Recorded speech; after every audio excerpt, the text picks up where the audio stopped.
Kind hearts and grand gestures are spreading across the Sound. It really isn't a question about money. It really is a question of doing the right thing. As human connection and compassion lead the way during this pandemic. We know how important it is for them, so it makes us feel so good. KIRO 7 Cares presents Stories of Hope. Hello, I'm Shelby Miller. It's no secret coronavirus has changed just about everything. We're facing new challenges, but it hasn't all been bad. Through it all, I've been lucky enough to shine a light on people who are doing good in our community, even when the odds are stacked against them. In this special, we'll show you how one small town is dusting off their Depression-era printer to help people in need, and how local businesses are revolutionizing with the times. But first, we begin with a tattoo shop in Olympia. COVID-19 may have closed Fleshworks Tattoo, but it's not stopping the owners from brightening up their city. Combine a box of chalk, several big hearts, and creative minds, and this is what you'll get. Fleshworks Tattoo has been chalking sidewalks and spreading smiles all across the South Sound, designing brightly colored works of art. Give this Fleshworks Tattoo crew a box of chalk and a few hours, and they'll turn an ordinary sidewalk into a radiant masterpiece. It's the small things that count. It's not the big things. You don't have to have a lot of money to go do something that makes somebody smile. Cynthia Brown and her husband Travis own Fleshworks Tattoo Studio. COVID-19 closed their downtown Olympia shop more than a month ago. It's been real tough. But they're getting by and leaving a mark just about everywhere they go. It's nice to see people's reactions because as people are walking by, they're like, wow, this is so awesome. And you can see that it makes them happy. Walk past the Oyster House and you won't miss this giant octopus and sailboat beaming bright yellows, pinks, and blues. Cynthia came up with the idea to create happiness using chalk when she thought about seniors quarantined in their homes. They're there and they're stuck and they can't come out. And if they do, it's could kill them. So they chalked vibrant landscapes on pathways outside senior living facilities like Patriots Landing in DuPont. The response was incredible. Lots of tears, and it's just super sweet. And they're just, we haven't been able to get out of here, and just anything that brightens their day. The concept may be simple, but for Fleshworks Tattoo, it's clear. Chalk is a way to connect, support, and inspire their community. This is just an opportunity to do art and bring joy and to let people know that this may be going on now, but there is a light at the end of the tunnel and that we will all get through this. Workers at a Safeway in Lacey are going above and beyond their ordinary job duties to make sure food gets to the most vulnerable in our community. And it's clear their big hearts are leaving a lasting impression. All these carts and bags are just a small sample of the groceries Safeway workers shop for seniors who live just down the street. And this is so they can stay safe and well fed during the coronavirus crisis. Picking out fresh produce, snacks, and other household essentials. Caitlin Corson isn't filling her cart for herself. She's shopping for folks like Charles Ailey. It's kind of like having a personal shopper at no charge. The 86-year-old lives at Bonaventure in Lacey. Coronavirus is keeping him and all his neighbors close to home. This is a hotbed for that virus, this place and places like it. This is where the most vulnerable people are. Many aren't comfortable going grocery shopping. They have health conditions that really put them at risk, heart issues, lung issues, those types of things. And so it's immensely important for everyone, not just our vulnerable adults, to stay home during this time. Bonaventure needed a way to keep their seniors safe. They heard workers at a nearby Safeway wanted to help. You see, even our families can't come. So many of us would have no options at all grocery-wise if it weren't for Safeway. So they teamed up. Every Tuesday, Bonaventure picks up grocery lists. Wednesday night, Safeway workers shop. They spend hours picking out fruits and veggies, bagging groceries, and labeling them with each person's room number. Thursday, they cart the food out, load it up, and send it off. It's just part of just being a human, I guess, just getting out and trying to do our best to help the community and make sure they get the food that they need. We know how important it is for them, so it makes us feel so good. The generosity isn't going unnoticed. Thank you. It's a good feeling because you feel like other people are caring for us. At Bonaventure, they filled a poster board with appreciation and praise, thanking the grocery store workers who are keeping them out of harm's way. The people who are doing things like getting people's groceries and bringing people food are saving lives. So they're heroes, they really are. Because of social distancing, right now thank yous are restricted to letters and cards, but Bonaventure says as soon as they can, they're going to throw a big party and invite Safeway workers so people living here can thank them in person. Face masks are in such high demand, first responders are having a tough time getting them. But a group that normally sews quilts is changing that. I met with the Washington Stars Quilt Guild to see how their hobby is being put to good use. Judy Gebhardt says it takes just 4 pieces of fabric, some thread, and a couple ponytails to make a mask cover. I can do about 7 in an hour. But after speaking with these ladies and watching them sew, it's clear these masks come with a few more essentials like kindness, compassion, and support. I can't be in there in the ICU. I can't do that. But what I can do is I can give someone a mask to be safer. Recently, members of the Washington Stars Quilt Guild heard health workers and first responders were in need. N95 face masks are tough to find, forcing many on the coronavirus front lines to reuse their masks. We've tried to purchase masks, and as you can imagine, there's nowhere we can get them at this time. The template. So Gebhardt, her good friend Pat Zarp, and their fellow quilters started making mask covers themselves. We said, well, will you do that? It's fabric. We know what to do with fabric, and we have fabric. They've given out hundreds to first responders in Thurston County. Last week, Lacey police officers picked up 100 from Zarp's home. The cover, just go right over it. The covers protect the N95 mask. The exterior of the mask is very porous, so it can absorb anything that's out there, and that's kind of what it does to act as that respirator. So if any blood or any sort of other fluids get on it, we'd have to dispose of it, and luckily we have these covers now that can take some of that brunt. The covers can get thrown in the wash and used again and again. The project is protecting our first responders who are putting themselves at risk to serve our community every single day. 4 pieces, 6.5 inches square, saves someone's life. It's incredible to me. It's just an amazing process. A small church congregation is behind a massive effort to feed people in Lewis County. They're serving those who can't leave their homes, and they're traveling hundreds of miles to make sure no one goes hungry. Gather Church didn't want coronavirus to keep people in their homes without food, so they decided to bring food to them. Every week, they're boxing up hundreds of meals that they're dropping off at people's front doors. Grabbing cartons of eggs, frozen food, cans of soup, fresh fruit, veggies, and more. These boxes are full to the brim with food that'll nourish people in need. This is like a mini shopping cart. Before COVID-19, Gather Church hosted a grocery store-style food bank where people in the Centralia area could shop every week.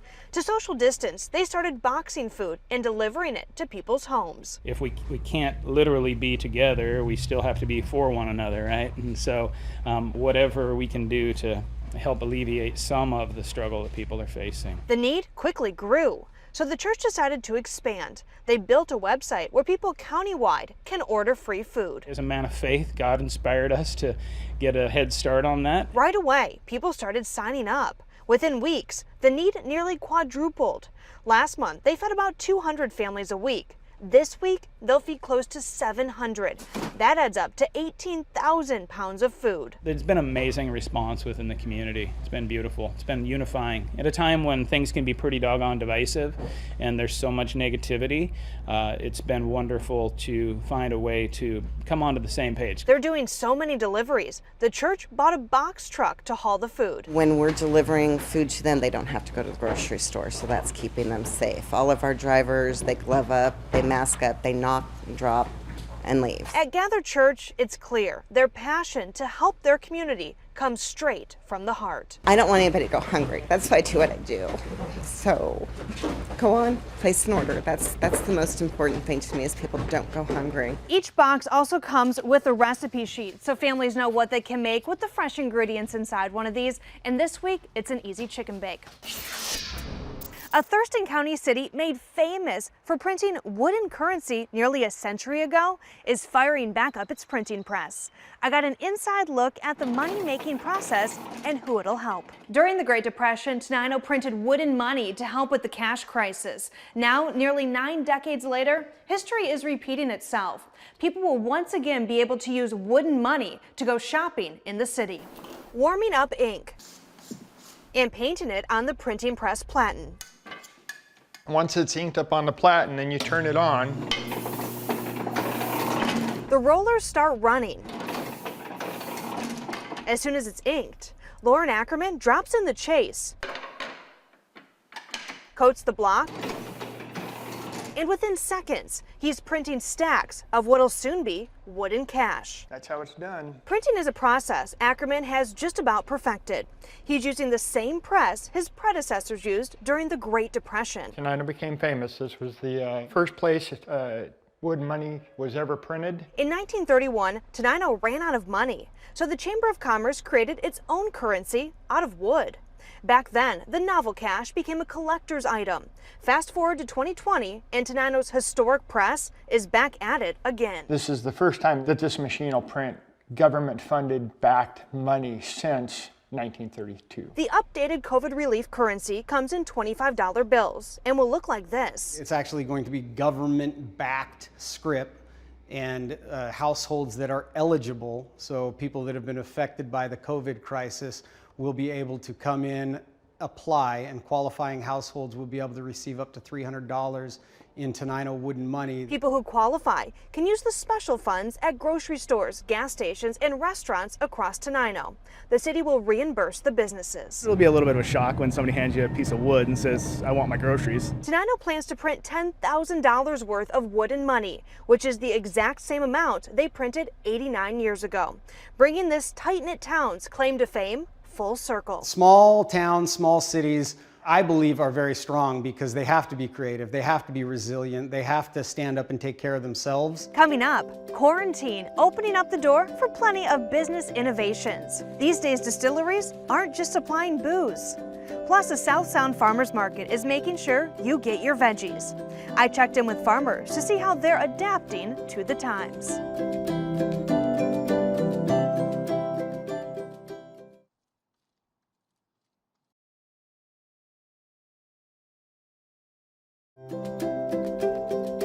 Local farmers are coming up with creative ways to sell their produce during the pandemic.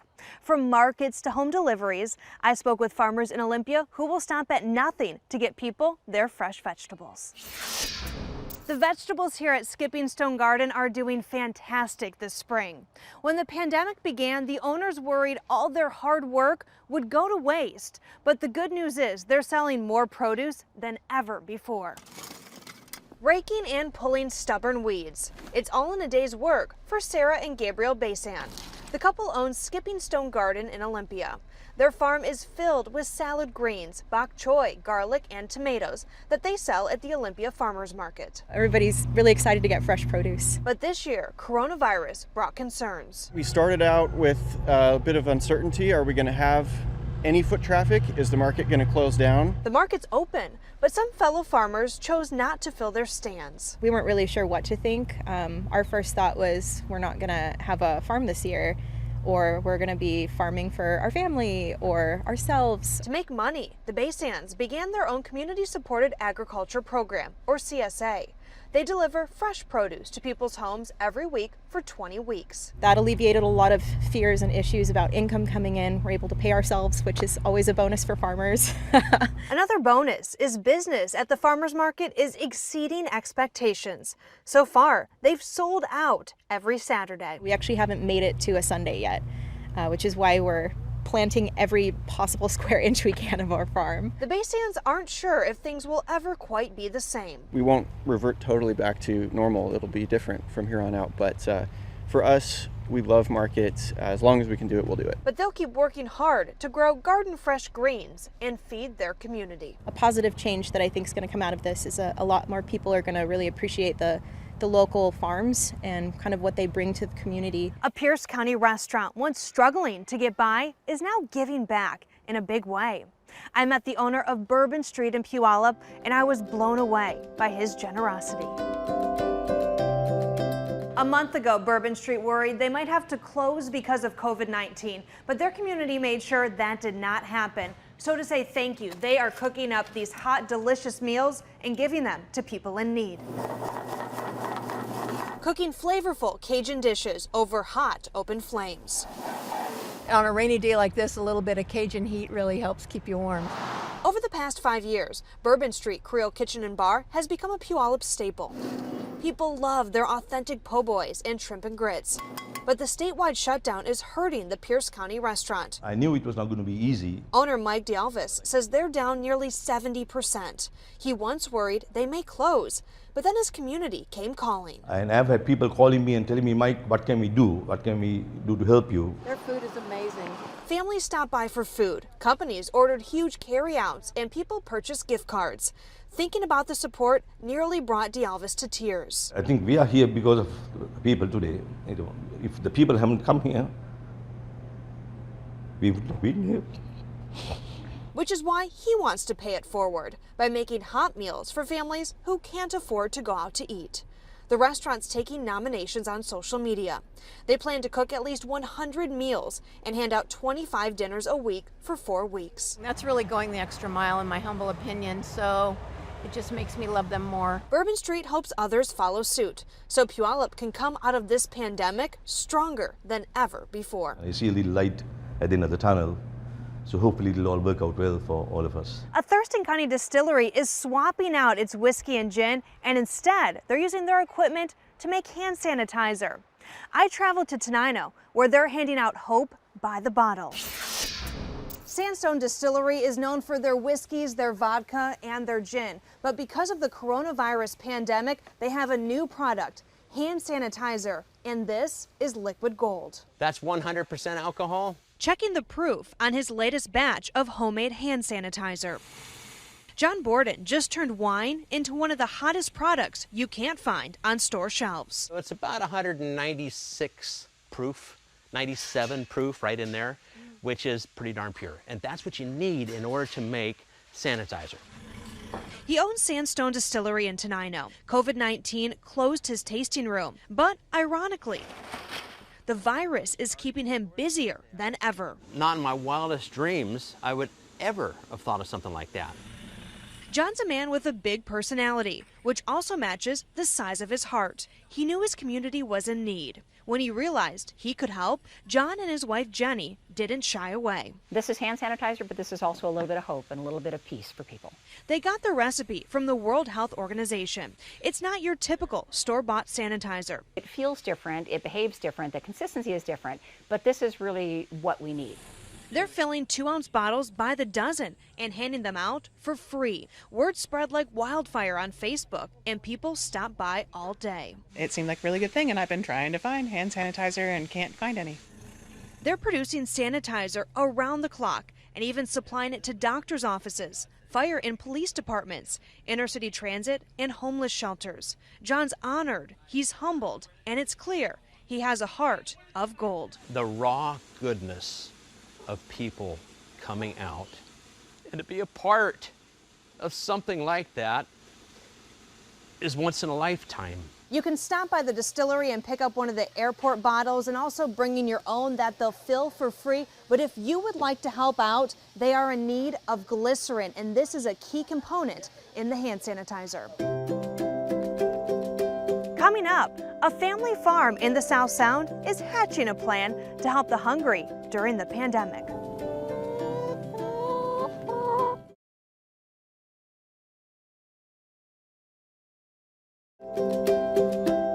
A Pierce County farm is donating millions of eggs to people in need. I went to the Wilcox family farm in Roy to give you a behind-the-scenes look at the good deed they're hatching. There are more than 1 million chickens here at Wilcox Family Farms, and each of these ladies are laying an egg a day. Right now, restaurants aren't buying eggs, so the company came up with a creative way to feed people in need. Roaming pastures in Roy. There's no stopping these Rhode Island Reds from laying thousands and thousands of farm fresh eggs every single day. They don't take breaks. They lay holidays and weekends and the whole thing. At Wilcox Farms, farming literally runs in their blood.